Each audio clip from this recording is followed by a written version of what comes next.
I have to be someplace at 4. Feel free to leave early. I have to be, I will. It's a party I've been looking forward to for a long, long time. It's a goodbye Who to goes somebody to who's been a good party at friend. 4? For a good friend of mine who's moving to Tennessee. Everybody's moving to Tennessee. I don't understand. I'm not. It's terrible weather. Hey, John. I'm going to speak into the microphone. She put notes in front of all of our microphones. But it's only you, so I'm not even going to pull my little thing. That's me calling the meeting to order. Good afternoon. How are y'all? You sent me something. Oh, it's the Kozla thing. All right, we're going to call the meeting to order. May we have a Pledge of Allegiance and Mr. Carnival? I know, but it's on our thing for today. I'm Okay. just following the rules. Please stand and begin. I Pledge allegiance to the flag of the United States of America and to the republic for which it stands, one nation, under God, indivisible, with liberty and justice for all. Thanks. See, Christine, you've already got me in trouble. I just got here. Roll call, if you would, please. Speak into the microphone, please. Councilmember Carnevale? Here. Councilmember Lamb? Councilmember Gutierrez? Here? Mayor Pro Tem Gregory? Here. Mayor Ross? Here. And let the record show Councilmember Lamb is absent. Thank you so very much. We have any changes to the agenda since we have the one item? I hope not. There are no changes, Mayor. Thank you very much. Then our one and only agenda item today is staffing and budget review for the Public Works Department. Mr. Corella, please. Thank you, Mayor, Mayor Pro Tem, honorable council members. I'm going to do the staffing and budget analysis for the Public Works Department. You've been just waiting weeks to see this one. So this is what we're going to cover, and it looks daunting, but we're going to make it rolling and informational, and you'll be riveted the whole time. So what I'm going to talk about right off the bat is the organization chart and assigned staffing. So last budget cycle, you approved essentially this org chart for the Public Works Department. Public Works Department is divided into two divisions, the engineering division, and the city engineer, Armando Baldazone, runs that division. You can see all the items that they take care of. And then Deanna Pressgrove runs our Public Works Maintenance Division, and she has subdivisions in there of environmental conservation, fleet equipment, and street maintenance. You will see some dashes around certain areas, and I'm going to be talking about those. So, on the proposed budget, you see the same org chart, but you see some yellow highlights on your screen, and those are the ones we're going to talk about. In the land development engineer, a couple of assistant engineering positions, a junior engineer, engineering tech, and a proposed maintenance worker promotion on here. So getting right into that, the personnel changes that we're looking at in this budget cycle is essentially in Public Works Maintenance Division, promote a longtime street maintenance worker 1 to a street maintenance worker 2 because they have demonstrated that they can work independently. And the reason we want to do that is having someone work independently eliminates a two-man crew. You can send someone off to do a task that doesn't need multiple people there and no supervision. So it's benefits, especially for efficiency. Engineering. I hate to interrupt you when you're on a roll, but let me ask you about this position. So is this your plan? Whenever you get someone to a certain level, you're going to convert the position, or because that sounds like a promotional. You're promoting someone when there isn't really a position, or are you saying that there is a? It was kind of hard to tell the way it was written. Or you're saying this is a need of our organization to have another maintenance worker too, regardless of whether we have someone that's ready to go into that. It's not based on that. It's based on our operational need. Because that's a whole other story than saying every time we get a maintenance worker one that becomes eligible, by the job description to be a 2, then we're going to be back here asking to make a new 2 position so we can put them into. We're not creating a new position, or there's not a new FTE being hired, so let's get that one clear. So didn't this ask- is just I didn't promotion assume so, from right. there. What it is it's essentially time, and it works with the efficiencies that we're gaining in the fact that DRD is taking the parks off our hands, and now the street maintenance, and Deanna Prescove, our Public Works Manager, will explain that a little further. We can start doing tasks a lot more efficiently with different crews on things that we haven't been able to do before because we've always had an arm into the parks maintenance. So Okay, this and adds so I don't to want to cut you off. I efficiencies read there. the staff report, but my question is this, and it really kind of applies to some of the other ones. Well, let me compare it to another department. So like in the fire department, you have firefighters and you have engineers. So they have a criteria there where someone over a period of time can be eligible to apply for an engineer position when there's an engineer position open. But in the meantime, then they stay as a firefighter, and if there's never an engineer position open, they stay as a firefighter. What I see here is you have some where you're saying, well, I have people that have time in service or bettered themselves or whatever, and so they actually, because of that, they qualify to be a whatever. This one, it's a maintenance worker 2 instead of a maintenance worker 1. So you're coming to council and you're saying, well, can I create a maintenance worker 2 because I have somebody already that will do that, and then we'll just convert that position for them.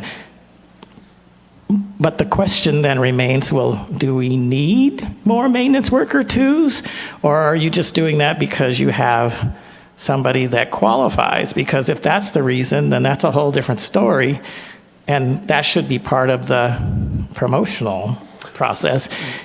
Not it's Go like the ahead. tail's wagging the dog, or is the dog wagging the tail? Let me answer that. We have two different types of movement in what I call progressive classes. We have some that are based on achieving a certain certification or criteria, and when they get that, then they're eligible to move up, and it's more or less automatic once they've achieved that. You'll see that from the assistant engineer once they get their PE to go up to the associate engineer. That's what we call the progressive classes. We have others, which this one falls into, where there are just a certain number of jobs at each level, and it's based on the need of the department.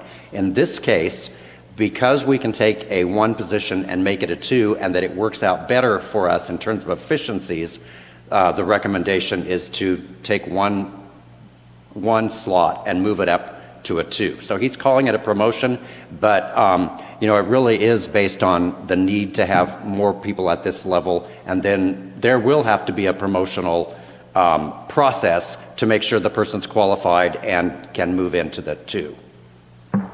Yeah, and you know how I am with policy, and I've seen this, been in government a long time, and so I think it's really important how this is worded and how it's shared with the employees, because otherwise you're creating an expectation that, just as you said, because it does exist in some positions, and that's why I was asking, well, is this kind of position where if you're a 1, and then at some point, if you stay here long enough and earn some type of milestones, then you automatically become a 2, or at least we go to the council that year and we ask them to make you a 2. And so, but my understanding was that this was not. This was where you needed so many at this level and so many at this level, and if you're lucky enough to have somebody that's overqualified at that level, they don't have to use those skills, but until an opening occurs in the higher level, that's where they are. And so, but the way this was written, it made it sound like it was an automatic because you had somebody.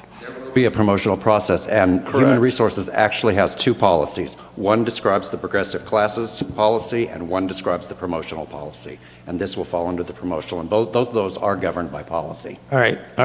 Again, I'm okay with it, but hopefully we're making sure that that's clear to everyone, because I don't want us to be creating a past practice that then down the road we get in a bind because we did it with these and now we're not doing it to this last one. Say you only have 1 street maintenance worker 1, well, he or she gets to whatever, experience that you're using to justify this, and then, but that year, we said, well, no, we don't need another 2. We're okay with having one of the ones.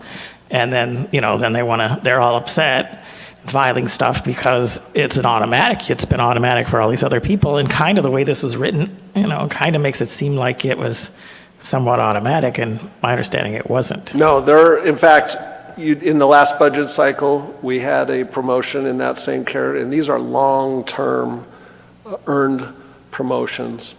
And we actually value the fact that they can work independently because we're doing more with less of a bundled crew that needs supervision. So what happens to that number? Oh, I'm sorry. And I have you there. I'm just saying, it's not often you see them working independently, and some people could critique that, but often I know for safety you need to have more than one person in many of the tasks that they're doing. On certain tasks. Yeah. Okay. Thank you. So what happens to position number 1? It It's now being basically vacated. is converted. It's just going away, so we're no longer going to have a 1 position. Correct. All right, that's just all I needed to know. Yeah, we're not adding a full-time I employee. heard you say that, but somehow, I don't know, I was listening to him and I heard something different. So I just wanted to make sure, that I'm not quite around the bend yet. Even when the city manager is saying, well, they'll have to apply and promote into it, well, you're using the one position to make the other position. So, what if by some chance somebody came from the outside and they Well, didn't? we'd probably do that as, we do certain things as promotional only, and this is not uncommon to establish an eligibility list, and then at which point that we're ready to make the change, then one of the ones that's on that list will be Okay. hired So to go into. it wouldn't be And it's particularly a difficult. recruitment like from the whole world. It would be internal only. In all likelihood, as long as we have an adequate pool of candidates internally, then we'll do one. Well, it sounds like you do, and again, the justification is you're doing this at this point because you have somebody identified. That's the part that's throwing me. When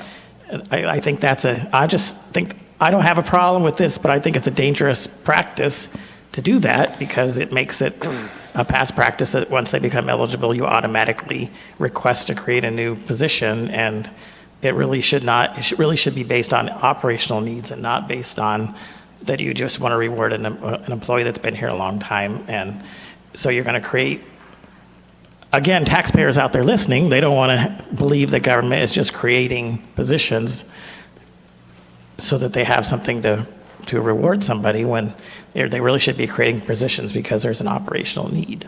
So, all right, thank you. Thank you. Thank you very much. Okay, and the next item would be promoting, and our city manager referenced it, to assistant engineers to associate engineers upon receipt of their California professional engineer's license. Once again, that's a progression in class, and basically they have demonstrated the ability, in fact, the state demonstrates the ability to earn the license, which is a long, arduous process. You can work independently and sign up to a 3-story building and be the engineer of record. So this adds value to the staff because right now the city engineer is the primary signer on plans. I'm the backup signer.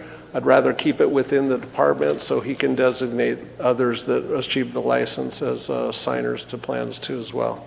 John, have those 2 passed their test, their PE test? No, Oh, okay. they're in the process. And like I said, it takes a good year or 2 to earn that license. Then there's, what we're going to do is we're going to vacate the unfilled land development engineer position and vacate unfilled engineering tech 1 position. As you know, in the past few years, you authorized these in the past budget cycle. We have had very limited, and I think I explained it in the staff report, really not good qualified candidates. The land development engineer position especially, you need a unique blend of private and public experience to be able. So we're in understanding the budget challenges we have now, and the fact that right now we basically built a consulting team to do this, fill this void that's actually assisting myself in the managing of the land development engineering on the engineering side for the development process. It's working. but it's not long-term. It's not sustainable long-term. We still need to be looking for this. So the next budget cycle, we're going to reevaluate if we were actually advertising the right salary level and everything on this, because there's a lot of cities in Southern California have this position open and they're in the same boat. They can't find that niche person to go in there, and you're trying to find the sweet spot of what's the right salary, what's the right credentials to fill that. On the other side, the engineering tech position too, this is an extremely hard position to fill, to find a good tech, and a good tech that's going to stay with you. A lot of technicians, a lot of engineers come into the tech position and they'll already have some of their credentials and take that just as the step up to move up and move on to another agency. So this position, once again, we're going to reevaluate it. Engineering has is adaptive and is able to use consultants to backfill this in the short term. Both sides of the Public Works Department is very good about using consultants, and it really helps when we get into these crunches. So we're going to vacate that position, and then we'll reevaluate that and probably bring it up in the next budget after we look at how many hours are needed in that position, if it merits a full-time employee or not. Ask another outside question on this. So I know that many of these positions are partially funded by the development fees that come in. These positions are a mix. Well, that's partially right. General fund, some are Measure A, and on the development fees, once again, we're recouping costs for on the development side.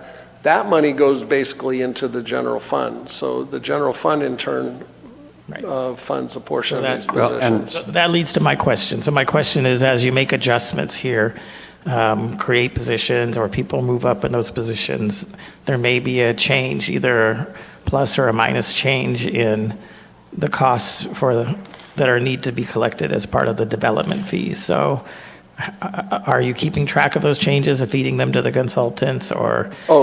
Yes. Or I think we do CPI in between, and we're looking at redoing the fees every 5 years. Every 5 years, and then you would pick up things like that. However, these costs are already calculated in there this time the way it is, because that's the way it was when they actually did the analysis Well, just now. that's what I assume. You're using authorized positions, not necessarily filled positions, and then what may happen is a consultant may be doing part of that, and in a way it washes out pretty closely. It does. So, but there are other ones like, making a junior engineer or some of these progressing on to become associate engineers that may have an increased cost, per se. So I would hope at some point those would get caught. Yeah, those are picked up in the interim via the CPI increase, and when the study's redone, then it picks up the action. Probably more likely when the study's redone, because usually the raises and stuff get caught up in the CPI and the others. But my question is just making sure that we are keeping track of these, and then we make sure that they get caught up at the next adjustment of the full fees. Thank you. Thank you very much. So as a global view, you can see that from 2013-14, we had 23.3 FTEs, full-time employees. COVID, we saw the dip, and we get to this point, so we're subtracting those 2 employees for this budget cycle. Subtracting means letting them go, or they're not filled? They're not unfilled, so we're just eliminating the Eliminating the position. position. Okay, understand. And we will use our consultants for the next 2 years on the engineering tech position. We do have work for that position, but we know we can use a consultant to backfill it. But once again, finding a good tech is, as I've talked to the city manager, if the right people walk in the door, we're going to look at them real closely and not let them go. And that might be a special hire or something. But right now, we're good with using our consultants. And then maybe I could turn a consultant to the dark side and come on to the city. That's really good, but Ain't no that's dark highly side people at unlikely. the city. There you go. John, in certain cases, can you sub this kind of work out if you're short maintenance? I'm doing it right now, Doing and it we right- do it well, and Public Works, both on the maintenance side and the engineering side, has been doing it for years Okay. to Thank you. supplement our staff. Thank you. So I'm going to bring up Deanna Pressgrove, our Public Works Manager, and she'll talk about all the things happening in her division. Thank you. Good afternoon. Thank you, John. So I'm going to first start out with budget highlights for the Public Works Maintenance, Fleet, and Environmental divisions. So we do a lot in each of these categories, so I'm just going to touch on the highlights under Public Maintenance. We handle the homeless encampments, which we partner with the police department on, the graffiti removal program, the maintenance of our retention basins and our spillways. Then under landscape and park operations, we do these, we'll have for future, the small park maintenance, which will be the parks that are not maintained by DRD, which would be like the festival lawn out front. And then the Parks and Community Events Commission budget is also included under the landscape and parks operations. Under the State Gas 241 and Measure A 242 fund, this is where we do our crack sealing, grinding, and asphalt repairs. And as DRD takes over the parks beginning in July, we'll be doing more of these projects. Removal of our blow sand from streets, and then, of course, our traffic signals and crosswalk maintenance. These are one-time projects that are funded under the State Gas and Measure A fund. These are like citywide street striping project that will be done in year 2 since we just completed that project. Public Works will be doing some painting in the interim in between the citywide street striping project, but these are one-time projects that will be funded. So citywide will be funded in the second part of the funding cycle. The Cypress Retention Basin, that'll be opened up so it'll accept more water. That's off of Santoro and 30th, where we have some issues when the rain comes. That'll be opened larger, and that'll be completed in this next fiscal year. Then the Town Square Bollard project, these are multiple years. The traffic signal repair projects, where we'll do some repairs to the signals, the intersections, the signs, the backing plates. Those are expensive per intersection, so those will need to be split up over multiple years. Solid Waste, the Environmental Fund, the budget highlights with this I didn't know fund. you were going to jump so fast. Can I just ask? Yeah, you a sure bitty can. question? Go ahead. It just came up recently, we're going to go do sign toppers for the kids, the high school kids. What fund does that come from? That comes from the street fund. Perfect. Thank you so much. You're welcome. So under solid waste, budget highlights, the AB 939 50% diversion program, that is all of our programs that we do. That's our e-waste, our HHW, our shredding, that comes under all of AB 939, and then the state's new SB 1383, which is a significant record keeping process that we're doing under this. How are And- people doing? How are we doing? No. How are How are people doing about recycling? So far, our numbers are good. We are in compliance with. Even businesses? Businesses are in Sorry, compliance, yes. No, so last year when our 2020 report, or 2024 report that we submitted to Cal Recycle, we only had one business that had not complied, and we worked with them to comply. That's amazing. Yeah, Good we job. did, yes. Good But job. that is something, though, SB 1383 just doesn't let you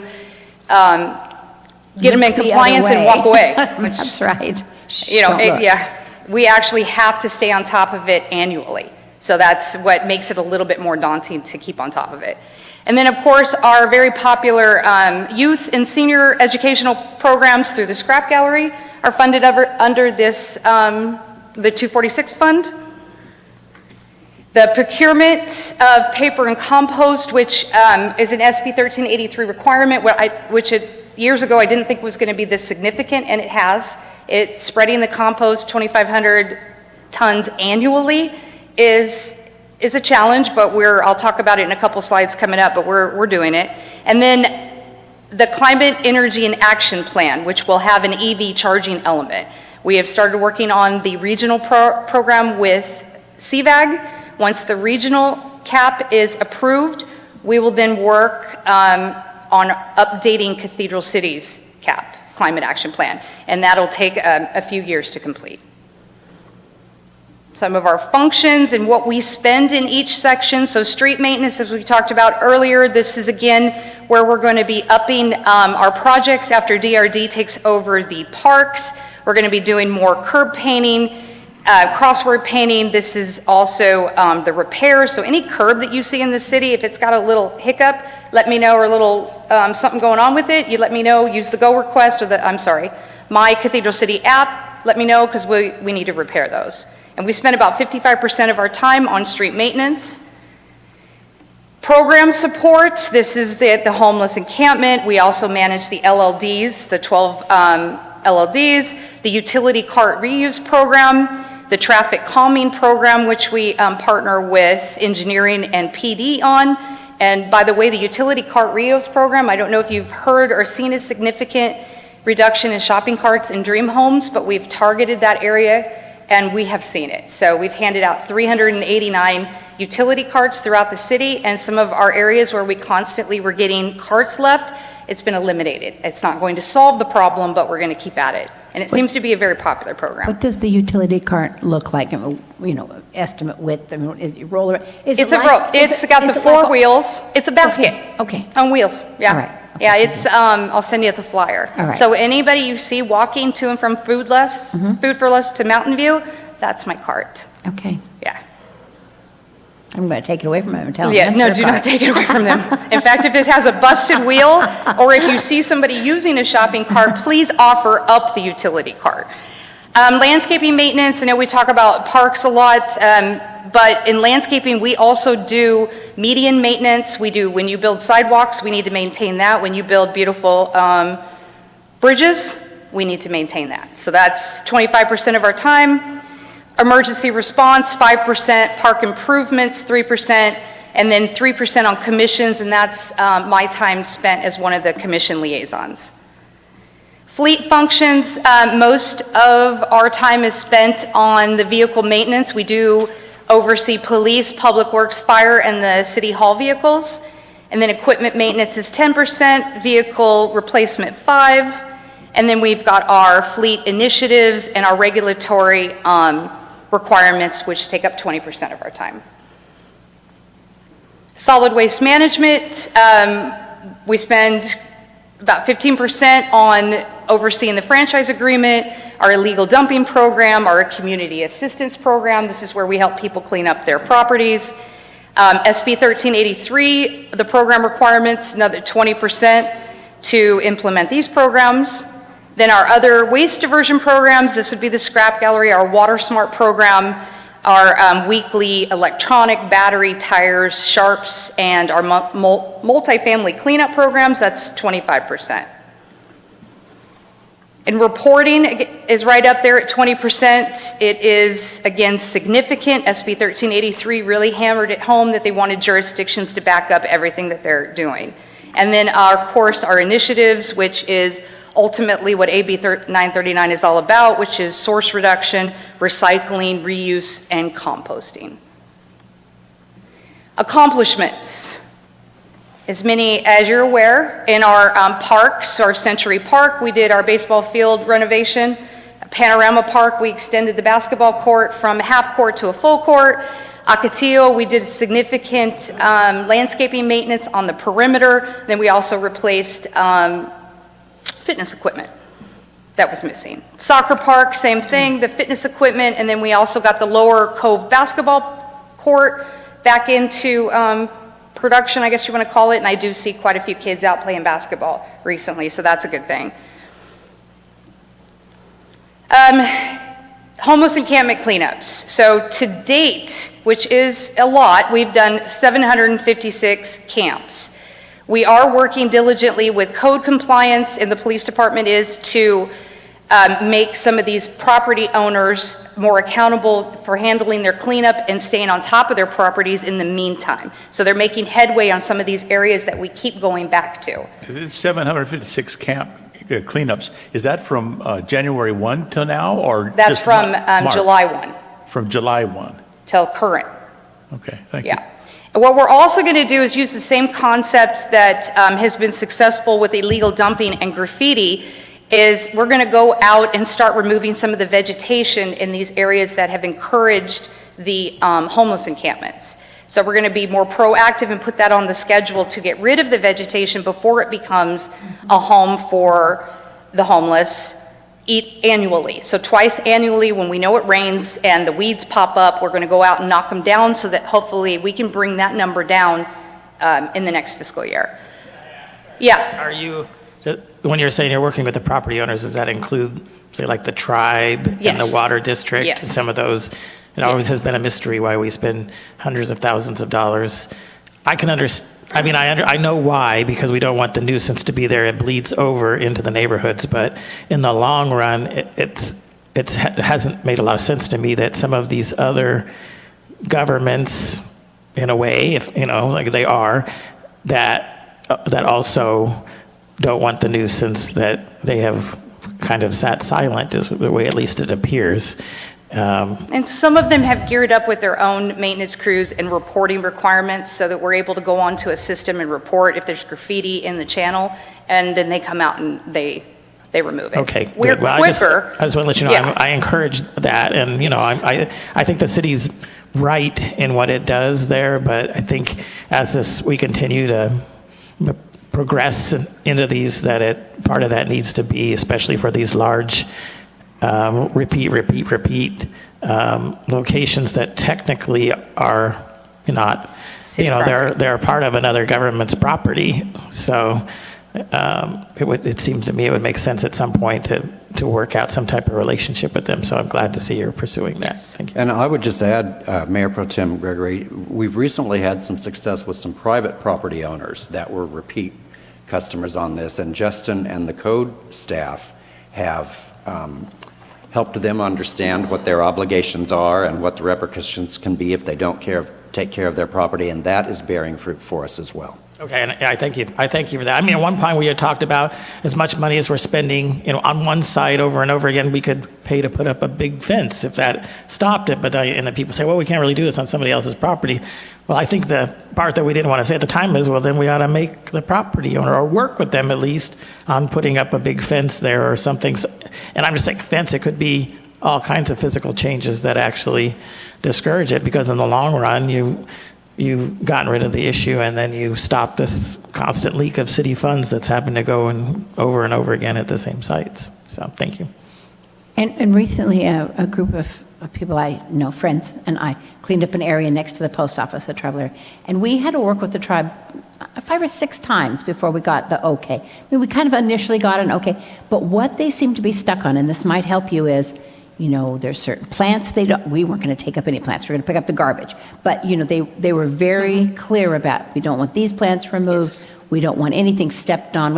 And so you might lead with the consideration that you're going to be bringing, you know, we're not going to do those things. Right. And it'll probably get you a few more doors open. A little Got it. quicker. All right, thank you. Blow sand has been significant. A couple years ago, I gave you an update on how many removals that we've had to do to date. This is from July to today. We've had to do 33 removals. Compared to last fiscal year, we did 27 total.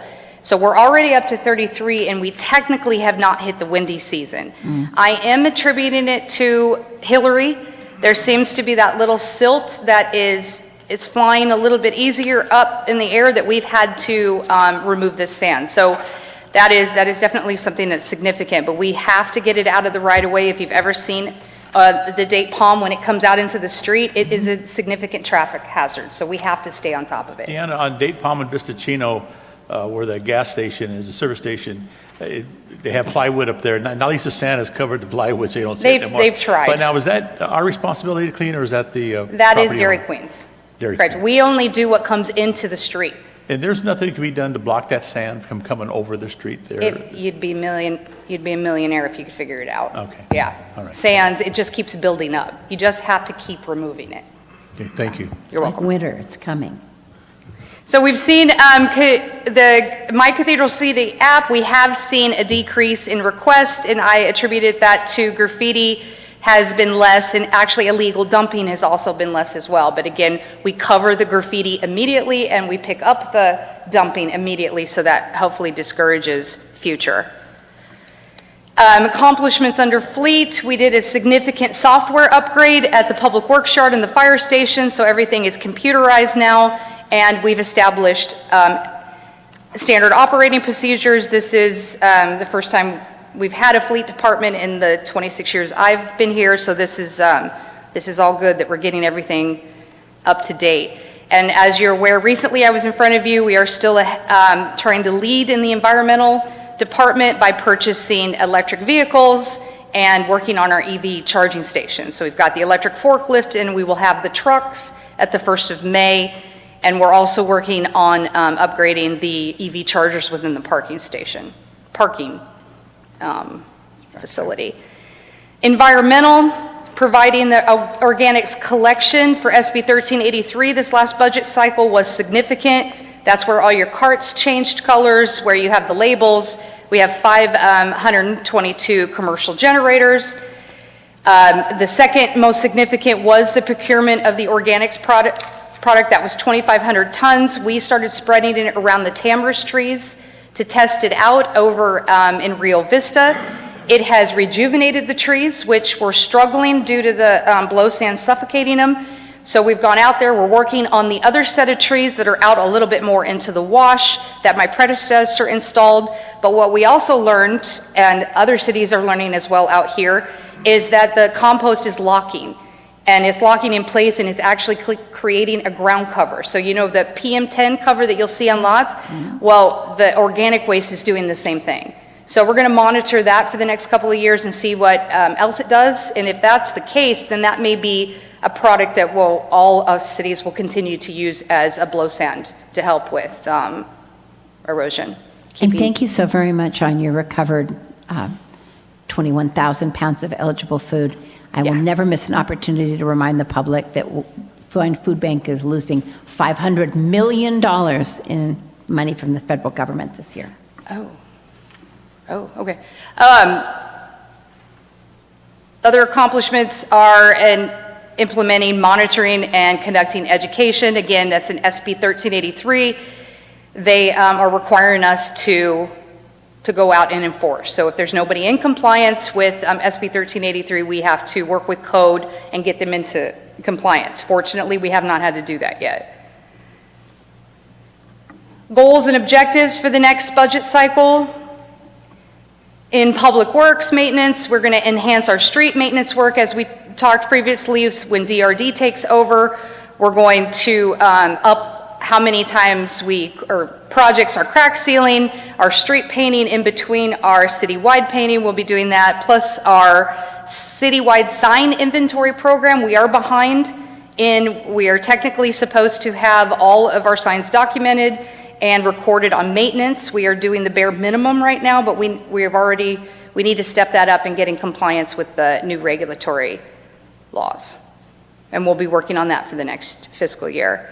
Then under here, we've got our goals under parks, fleet maintenance policy, and then again, we're working on our electric vehicle plan, which will be a part of our climate action plan.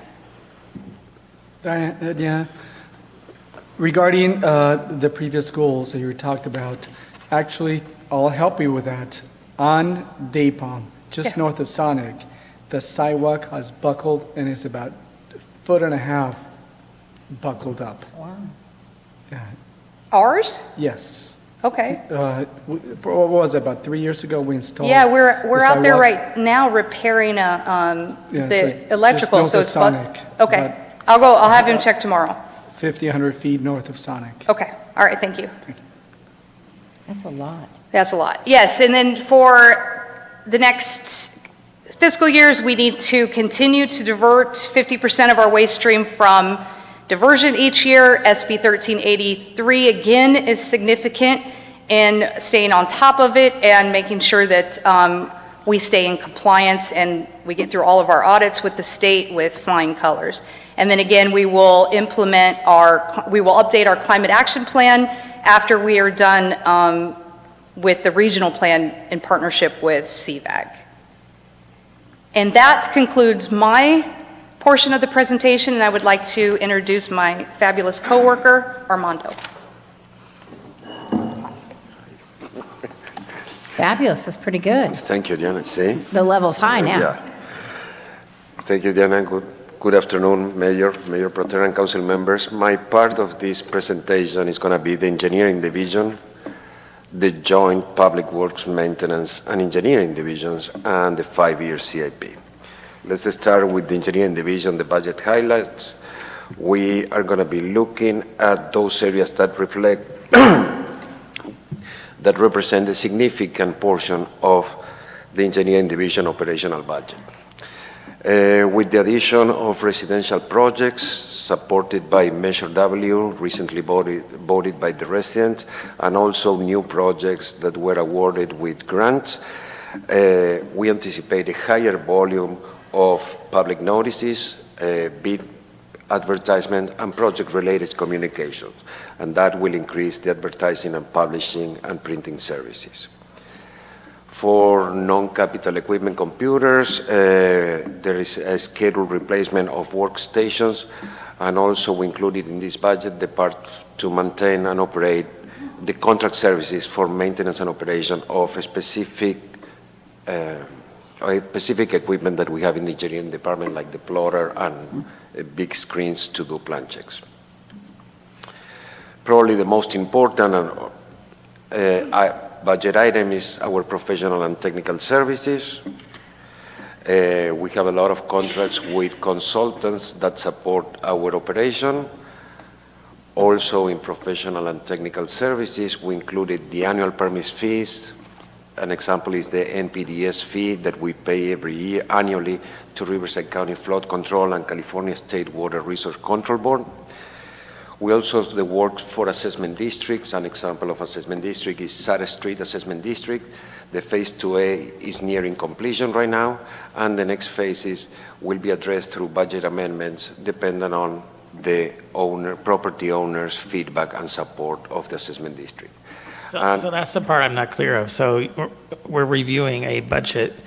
Are you saying that there isn't money for that project from the city side of it in there, and you'll have to come and amend the budget we haven't passed yet? We don't know what is going to be the response from the property owners, if they are going to support or not the assessment district. So what we have is just to complete the phase 2A, and after that they are going to vote. They're going to come back to us supporting or not the assessment district, and then if they support it, we're going to move forward with the project. I see. So there's enough money in there to get you up to the vote part. Correct. And then you're saying, depending on what the vote is, then you'll have to come back. Okay, that makes sense. Thank you. And lastly are the regional studies that are all in collaboration with CVAC, like the CV-Sync, the synchronization of traffic signal, the CV-Link, and also the study for the I-10 bypass. What is the study for CV-Link? Since we're kind of knee deep in it already. CV-Link is like we coordinate with CVAC. We have, right now we are coordinating, I don't know if you remember, but in December we approved the traffic signal at Canyon Shores, Cathedral Canyon and CV-Link, just for pedestrian crossing, for bicycle pedestrians and golf carts, electrical vehicles. So that was the study? That's yes. Thank you.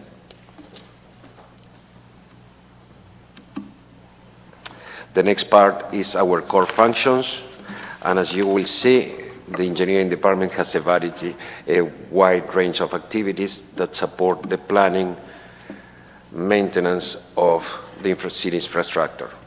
A significant portion, approximately 29% of the engineering efforts, are dedicated to project design and construction management of the capital improvement projects. You can see all the programs. We have projects supporting bridges, roadways, ATP projects, and also septic to sewer and other grant-funded projects. What kind of assessment district projects are you working on now? Assessment district projects are under the State Water Resource Control Board. Is the 5 areas that we have in the city without a sewer system, and is the $2.5 million that were awarded in a revolving fund last year to us. So we are doing the planning, and then DWA and CPWD will take over the project to construct. And when do you think that might be? That's we need to ask. We are going to finish the project. We have a deadline to finish the project by June 2027. Okay. So it should be by end of year. Yeah. They should start it, right? Another important or time-intensive function is development services, and that includes the issuing permits, conducting plan checking, conducting inspection services, and also managing the entitlement process of private development projects. Program management, we have to comply with the regulations, and also we have to comply with reporting on several programs like NPDES, FEMA, CDBG, SB1, all those programs that are providing funding to the city requiring us to continue providing them feedback on what we are doing. Another one is real property management, where we look at the right-of-way, easement, lot line adjustment, or land dedication, everything related with projects that can be city projects or private development projects. In traffic management, I think one point that is important is that we implemented the traffic calming task force last year. Engineering standards, we are always looking to update our engineering standards, and then grant opportunity, we look for grant opportunity to offset the cost of the projects that we have in the Are you using division. Amanda specifically for your grants? Yes, for... I can't believe it's only 5%. That girl kicks it out. we She's are- gotten so many well, grants. This is the part that we use from the engineering division. Amanda is not considering this grant. Oh, that's what I was asking. Yeah, Yes. yeah. All right. Thank you. Amanda will help us with a lot in terms of the grant, but it's not in the engineering division, it's in another division. Got it. Thank you. Consultant management, we have contracts with a few engineering companies that help us to support all help us to support all our functions that we are doing. Then we have disaster relief, assisting commissions and committees, and also another duties like we do on a daily basis that are the request, completing public request, public record request, and also the staff reports, weekly reports, monthly reports that we are doing. In this one, the department initiative, this is kind of some time that the engineering division spent, and is where we have special projects or long-term projects. You can see there the downtown dog park, that is an ongoing project, and also the development of the 5-year CIP entryway monuments, that they are long-term projects, and we have to spend some time on that thing, and we move forward with the projects. Those are projects that are led by the engineering When do you division. anticipate you'll send out your first RFP on that? On a monument? On the monument, On one monument? we are close to Are you? send it, yes. Good, good. That's good. So the total percentage of staff hours to accomplish all these functions exceeds in engineering 130%. And that's the result of the increasing operational demands, and also in the current staff vacancies that we have. So to supply this thing is why we relied on the professional and technical service from consultant companies, so we can provide what the city needs from us. As accomplishment, I'm going to go to the part of accomplishment. As you can see, we do a lot. All the accomplishments that you can see here in this slide are related to major capital improvement projects. If I need to highlight two, I will go with the Panorama neighborhood pavement rehabilitation, reconstruction, and also the soil removal in the Panorama neighborhood and under the Ophelia Bringas Memorial Bridge and the Day Palm Bridge, because in the last years, those projects are the ones that show how the engineering division moved from adapting the CIP, helping you, assisting during the emergency responses, and then transitioning to the reconstruction of the affected areas. How do we measure our accomplishments? Well, we have some statistics. So in the last years, 31 miles of roadways were improved. That represents 20% of our roadway network. So streets in the city that saw some kind of improvement or maintenance are included in those 31 miles that we improved in the last year. Also, we improved or we added 4.5 miles of bicycle lanes according to our active transportation program.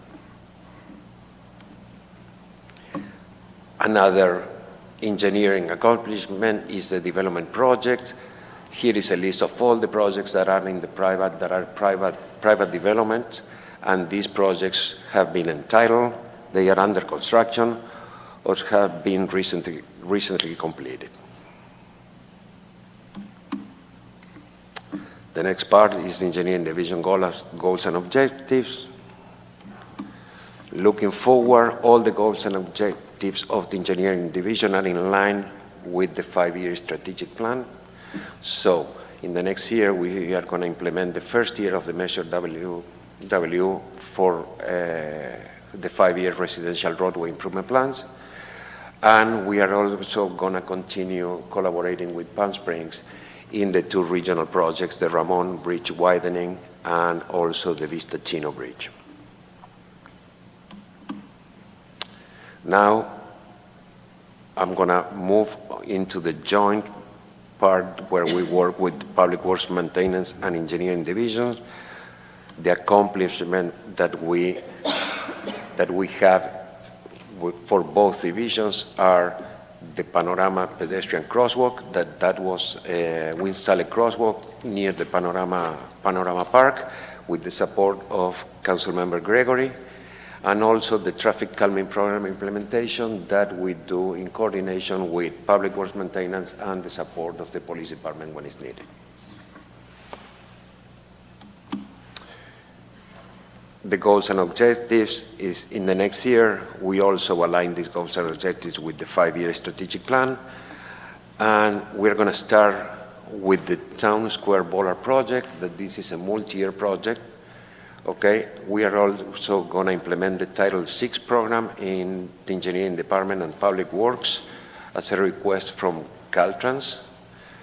And we're going to continue doing improvements, ADA improvements in parks, as required to provide accessibility to the parks. So could you just interpret shortly what a Title VI program entails? Title VI is a requirement for Caltrans just for related to discrimination. So that the contractors and subcontractors or the contractors that we have or contractors that we hire, subcontractors working for them and everything need to comply with the ADA some discrimination policies. Okay, so it's just it's an expansion. The city's been doing this anyways, but with contractors, it sounds Correct. like, and now you're actually going to Contractors and dig specifically deeper and make sure subcontractors also comply with these policies. yes, and specifically for the departments too. All right, thank you. And it's already in their contracts, aren't it? Isn't it? It was mentioned in the contract, and in January of this year, they came with more requirements. The deadline was July 1st, and then all of a sudden the deadline was March. So that's why you had Elizabeth in the last few meetings, a few minutes March ago, comes after September. talking about the Title VI and the introduction of Title VI. Thank you. Now, that completes all the presentation in terms of budget operation, and we're going to move forward to the 5-year CIP projects. The first thing that is important is how CIP projects are selected. Well, we start with our PCI, the Payment Condition Index, that is in the Payment Management Program. But all the selected projects, as you remember a low index means that a poor condition, and as the index is going higher, you're in a better condition of the asphalt. So first of all, we look at the pavement condition index. That's not we base our selection of the projects not in condition index, most likely as recommended in the pavement management program in maintenance and rehabilitation. The effect of that is like, how I can translate that is like, it's better to maintain streets that are in fair condition and not let them deteriorate instead of spending all the money in reconstruction of a section of a street. So the goal is like maximize the fundings that we have. Fundings that we have for the CIP projects are the Measure W, SB1, MOE, Measure A, and the roads that are in bad condition, we can go through grant opportunities that they will offset the cost from the city to do the reconstruction. Now, in the grants that you showed, where does the block grant fall into here? The CDBG Yes. capital is not in the list. I forgot to put it in the list. I apologize for Okay, that. so, but that's Yeah. one of the grants? The community development block grant, yes, can be used, partially can be used for infrastructure, yes. Okay, thank you. Let's start with the 5-year CIP Measure A projects that will be funded in the next 5 years, or that we program to be funded in the next 5 years. In year one, we will start with Panorama neighborhood grinding, and also we included Corta and Alcita road pavement rehabilitation. In year two, we will complete the Panorama neighborhood, and we will start with Dream Home areas RIAS. Just to name some of them, these are projects that could be fully or partially funded with Measure W. Yeah, so if you can go back to that slide. So there's several places in here, just to make sure I'm understanding and everyone else is understanding. Like in year two, it says Panorama Neighborhood RIAS. And then in parentheses, it says AD 882 south of 30th, north of Vega. Are those two different things, or are you saying that your Panorama Neighborhood RIAS is going to be south of 30th, north of Vega? Correct. Los Gatos. Panorama neighborhood is a big neighborhood and includes different I assessment guess that's what I'm going to ask you. Yeah. How do you define Panorama Neighborhood? Well, So- Panorama neighborhood goes from Vista Chino, if I am not wrong, to south of Vega Road, and then north of Vega Road, sorry. North of Vega Road. So most people define Panorama as from 30th to Vista Chino, Bay Palm to Landau. It's got four parts, you can cut it into 4 squares, and the park's right in the middle.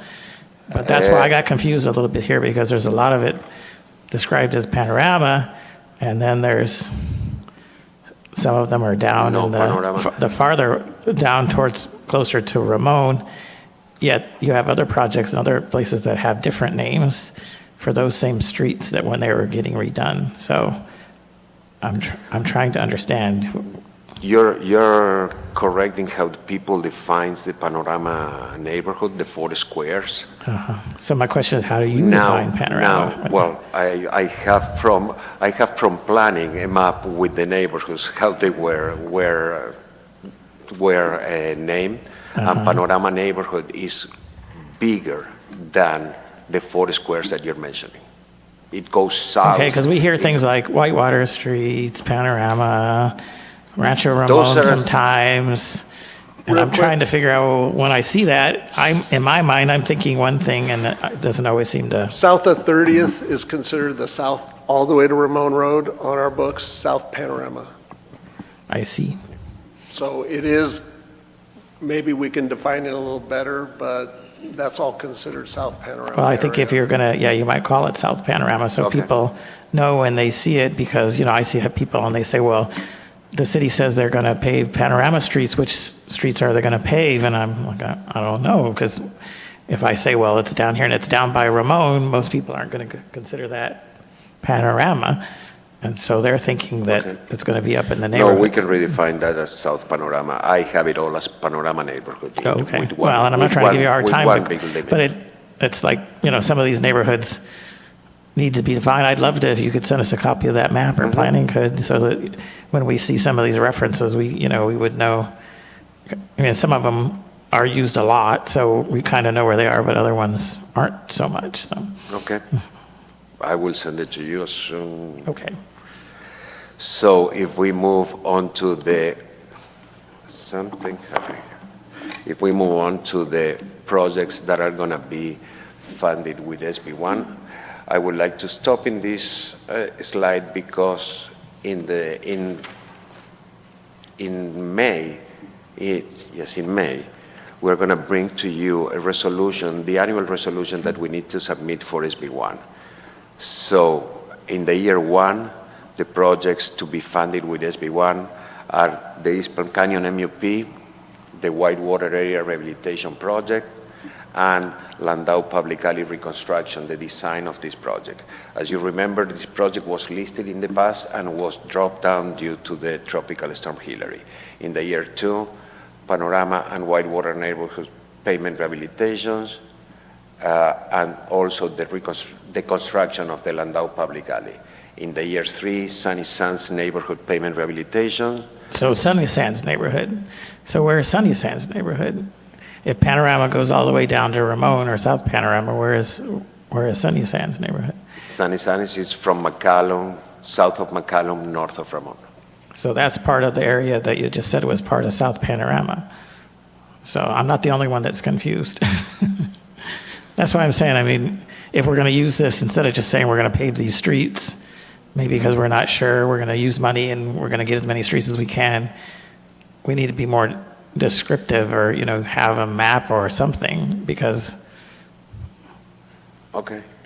I'm not trying to meet this up, but when I look at these and I see Panorama, or and I think it's in Panorama, then I know what you're saying, it goes down to Ramon, but then this is, Sunny Sands is also between 30th and Ramon, so I don't. I didn't bring with me, but I can send you all the list of streets that they're going to be, that we scheduled for maintenance or rehabilitation. Okay. This is, we All can, right. Well, part of it is I get excited because I say, oh, good, there's going to be some in the neighborhood. And then when they actually I dig can- in a little bit deeper, it's like, oh, no, they're in different areas of town. I can provide with all the list of the streets, and as I mentioned, the list of the streets is really big, just to put it in a presentation, Okay. project by project. That's why I apologize if the presentation doesn't reflect. Okay, yeah, all the if streets that you we're can, I doing. know we're going to have another presentation on CIP, so some of this may be the same type of deal, but if somewhere in there we can get more detail about what streets would be included, or at least included if the funding is there, then that would be very helpful. Okay. Because people care about streets, as you know, probably more than, well, police and fire, and then probably, when's my street going to get repaved?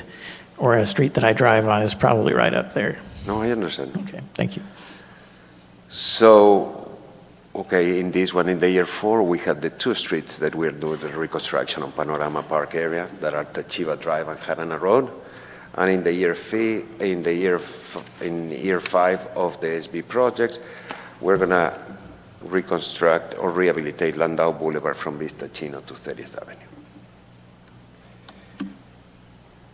Moving to the MOE projects, or MOE partially funded projects, we have in year 1 Perez Road, class 4 separated bike lanes, East Palm Canyon drive widening, map, the map and the traffic signal at Cree, and a Slurry Seal maintenance collaboration that we're gonna do with Riverside County Transportation, and that's gonna be done in Davala and 30th Avenue. In the year 2, we have Date Palm Drive north of I-10, and also Date Palm Drive south of I-10, the Tropical Storm Hillary pavement reconstruction. Measure A projects, the two first projects that you can see there are the projects that are in coordination with, in collaboration with CIVAC, Cathedral Canyon and CiviLink and Canyon Shores Drive traffic signal, and Day Palm north of I-10 widening. Then we have Whispering Palm Trail Class 3 bike route that is also funded with SBA 21, and Tropical Storm Hillary Day Palm Drive pavement reconstruction, the design. And we're also going to move forward with all the projects that we have awarded by the HSIP program. Continue with Measure A project in the year 2. We are going to continue with the Day Palm Drive pavement reconstruction and the reconstruction of Gerald Ford Drive from Day Palm Drive to Plumley Road and Cathedral Canyon Drive from Perez Road to the Ophelia Bringage Memorial Bridge street rehabilitation. Also in the CIP, we have long-term projects that are under design and construction. The septic to sewer planning project that was mentioned before, Ramon Road Bridge, Vista Chino Bridge, and I would like to highlight the Ocotillo Square neighborhood reconstruction, that we are going to do the design of all that area of the city that doesn't have sidewalk for widening and sidewalks, and also the 5-year CIP entry monument program. So that's conclude my part of the presentation. I'm going to hand it over the director of public. Let me ask you again while you're up there. So you started your presentation by saying that you look at the pavement management index, but of course that's not the whole story for many reasons, and I agree with that. It's not the whole story. And one of the things that you try to do is you don't let neighborhoods wear down so badly that they have to be totally reconstructed, which makes total fiscal sense. But when I look at these plans and they go all the way into 2030, I don't see anything at all in big neighborhoods like Rio Vista, to a certain degree, La Posada, which isn't quite as big. They're not mentioned at all. There's other parts that are not mentioned as often, but many of those streets have been more recently reconstructed. There are some that are for Riaz that were recently reconstructed.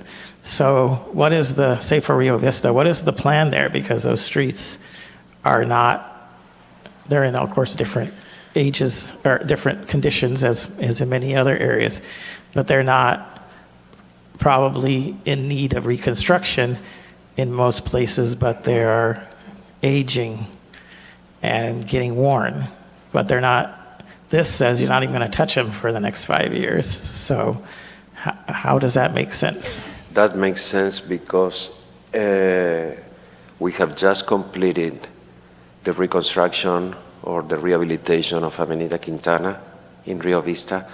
And also, I don't remember the name of the street, that is the west street of, I think it's Ventura. Oh, the most western is Ventura. Yes, Ventura. Ventura and Quintana were reconstructed. We have just studied the area, and all the residential streets are within the range of a good PCI that doesn't need to be rehabilitated or maintained at this moment. In the next 5 years, though? You don't think they need rehab? And then every 6 years, we do the maintenance of the street. Of the ones that you just did, like Quintana and Ventura. But and probably the residential, because the residential is not as... See, I'm not asking about Panorama, because there aren't very many streets there that you can just re-as anymore, other than the ones that you've done in the last few years. And they're gone too far, but there are some, like in Rio Vista and La Posada and up in that area. And Rio Vista is only half of that. Half of that is in Councilmember Carnevale's district, so I know he's concerned about that too. I understand that. So I'm just I'm asking it theoretical, because if the idea is we don't want to let them get so bad, are we only talking about ones that we've already reconstructed, and those are the only ones when we count? Or are we taking into consideration ones that were constructed and haven't gotten to the point where they're disasters yet, but since we haven't reconstructed them, those are the only ones that we're re-asing? The La Posada neighborhood was entire RIAS in 2023. And it's recommended and the RIAS will last between 5 to 7 years. So the recommendation is to go back every 7 years and rehab. You said 6 years a minute ago, but that's okay. 5, 7 years. But it was, La Posada was just, in 2023, 2023, 2020, the fiscal year 23-24 was just has the whole Yes, and Maravilla was RIAS. redone again, and Yeah. it's good. So- And then the last two, we evaluated the Rio Vista area. So the rehabilitation of Quintana and Ventura was what was really needed. And probably in 5 years, or 5 or 6 years, we're going to reschedule that area for RIAS. Okay. Well, I understand you have limited funding, and you would, if you had the money, you would repair and re-as or reconstruct all of them, you know, in a short period of time. And so the choices have to be made, but I just am trying to make sure I am understanding, because sometimes what the choices that are laid out are logical, and sometimes it seems like they're focused on certain areas of town, and then the other areas are not even being considered. And I'm not saying like today, but this is a plan that's going to take us into 2030. So, you know, if you have whole areas that are going to be touched between now and 2030, and they haven't even been touched, say, except for, like you're saying, portions in the last 4 or 5 years, aren't you going to end up with the whole neighborhoods full of streets that have to be reconstructed? Let me answer this portion too. So Rio Vista, and you've been focusing on the Rio Vista area. The reason that area gets a little more attention, they're part of an assessment district. And They don't have anything on this whole, there's nothing in this whole 5 years in Rio Vista. because we've paid attention to it, and they got a full RIAS a few years back, and we did some reconstruction streets, reconstructed a few streets in there with assessment district money that you approved, and we evaluated the other streets. And at this point in time, when we're looking at it, it didn't merit it. Now, things can change over the next few years, the next budget cycle, where we'd bring it in. Obviously, it doesn't impact the general fund, and we'd include that in the budget. So when we do, we have to make some hard choices, because we don't have enough money to do the perfect 5 years of reslurring and everything. So every street has different wear. And in the Panorama area, what's the one street that gets the most wear? Maravilla. So we pay attention to that, we rebuilt it, and so we're keeping it, so. Right. And Tachiva, but that's a And whole other story. Tachiva. So, you know, we evaluate it because things change. We get some streets that get a lot of use, their traffic index is significant, and then we get other ones that, man, the RIAS is lasting long, but they just don't get enough, you know, the traffic there. And then a lot of times when we apply RIAS to an old construction street that we're salvaging, the way it was built is taking the RIAS well, or sometimes it doesn't take the RIAS well, it's really absorbing it, whereas in our new construction, we're pretty much assured, since 2014, I'll say, with the mix of asphalt that we do, they take RIAS real well, and so we can count on it at least getting a good 4 or 5 years out of it. Yeah. And I'm asking you some hard questions, understanding that there's no perfect answers to that. I think they need to be asked, as we're representatives of the people here, and, you know, people, as I said, it really is a big deal. So I do appreciate that. So, and I'll just close by mentioning, I think 2 of the 4 quadrants of Panorama proper qualify as CDBG. So when you're looking at your CDBG list, remember, they don't all have to be all in the same neighborhood year after year. Thank you. We do spread it around. And I might add to also that funding is critical. All the Measure W is going to residential streets, and it's providing a significant help to us being able to do more residential streets. And especially on the streets we can save, RIAS gets spread over a number of streets. So when Armando was showing you areas with RIAS, there's literally like 5, 6, 7 streets that can be done with that. And so we didn't list it in there, but we'll be happy to get you a map for every single CIP roadway project, and we'll get that to all the council as a reference. In summary, the key areas that you heard today, the street crews now can focus on a lot of long-term maintenance efforts that we weren't able to do before. One of them is potholing with hot mix. We always potholed with cold mix because the crew's moving from project to project and item to item. Now they can focus on a week and where we can secure hot mix. We can do crack sealing more too, because once you ramp up the equipment, you want to keep it running for a few weeks, even to a month. Same with painting. When we get the painting machine going, it's like, how much can we do? It hasn't been efficient because it's a stop and start operation because you're moved to different areas, and parks maintenance was significant in the past few years. You saw that parks have been in pretty good condition. We're hoping that DRD's efficiencies in doing that basically full-time is going to really improve them from there. And Esperanza's right around the corner. So in addition, you have the additional projects from Measure W that you saw in there, that, and staff appreciates it, both from the maintenance standpoint, that eliminates streets that they're pothole and crack sealing, and then from Armando's standpoint, that they have more projects to get completed.